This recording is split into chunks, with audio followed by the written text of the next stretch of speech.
Patapusin mo ako. Yes, sir. Huwag ka may bastos. Hindi ako bastos. No one in government is above the law. We are a government of laws. I am protected under the SOTO law. I have the constitutional right.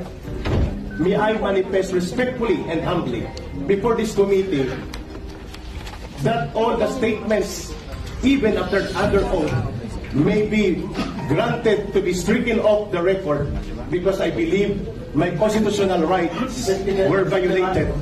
No, your manifestation is out of order. I am Do requesting. not lecture us No, I am about not the rules lecturing. of this. I am standing up for my right. I am standing up for my right. Remember, we might try to protect. Then so be it. Dahil sandali, makinig ka. My out of order is all about your manifestation. Papagsalitahin niyo Straighten po ako. out. Patapusin mo ako. Yes, sir. Huwag ka may bastos. Hindi ako bastos. Patapusin Nagpapaliwanag mo ako. ako. Listen to me, I will respect.